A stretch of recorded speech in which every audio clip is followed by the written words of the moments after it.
Good evening friends, very good evening to all. आज हम मेरा Facebook page be the night का 3rd episode के लिए कुछ वाइटल इन्फॉर्मेशन आपके सामने लेकर आ रही है।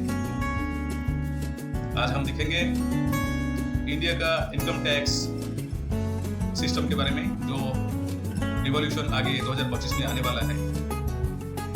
Thank you. Direct tax code 2025 अगले फाइनेंशियल ईयर 2025 शुरू होने से लगाई दिया जाएगा और इसके बारे में हमारा finance minister honourable Nirmala Sitharaman ji ने 31 अगस्त 2024 को टैक्स एनिवर्सरी डे में डिस्क्लोज और अनाउंसमेंट भी किए थे।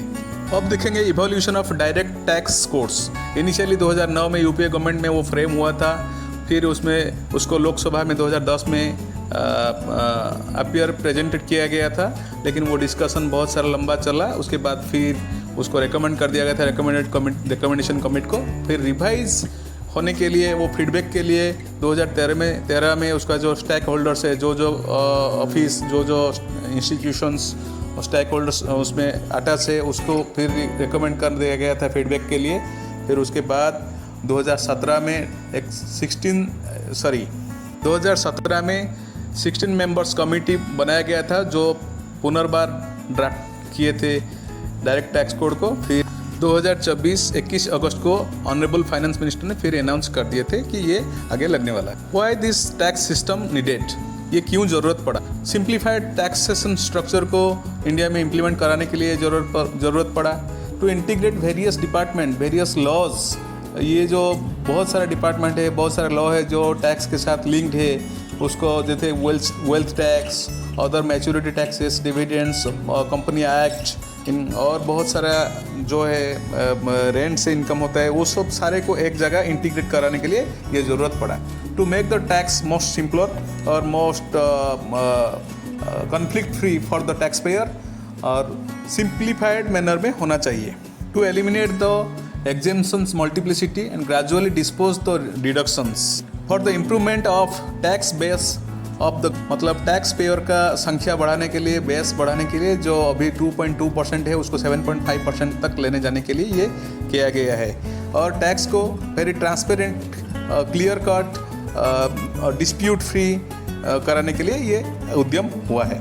Major objective: simplified tax structure, litigation reduction, increase transparency, alignment with international litigation reduction, increase alignment with international level of tax practice system, जो other देश में इंटरनेशनली जो टैक्स स्टैंडर्ड है उसको अलाइन करने के लिए ये बनाया गया है।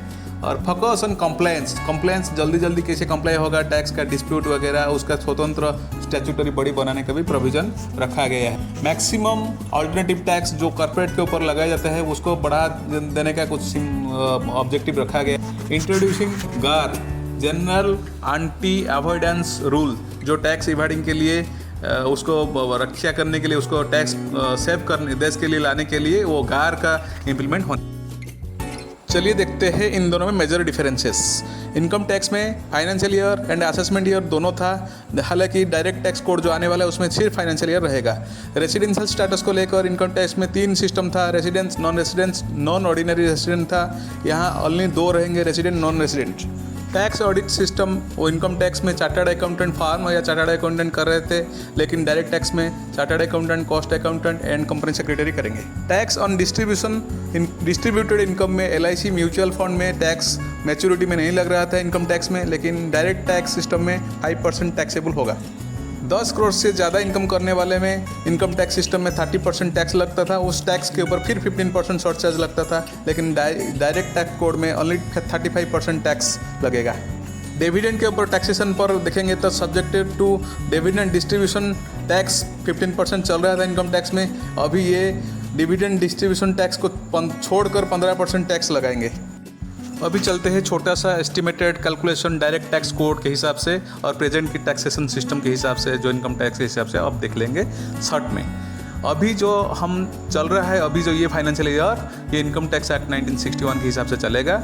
ये कब तक चलेगा? 31 2025 31 मार्च तक चलेगा। इसके हिसाब से हम रिटर्न फाइल करेंगे। ये जब इफेक्ट में आएगा नया टैक्सेशन सिस्टम जो बोला जा रहा है डायरेक्ट टैक्स कोड, ये 1 अप्रैल 2025 से आएगा। उसका इफेक्ट 2026 31 मार्च के बाद रिटर्न करने के लिए आएगा। फिर अभी जो चल रहा है, अभी ये पुराना सिस्टम में चल रहा है, इसी में हम टैक्स रिटर्न करेंगे, टैक्स फाइल करेंगे।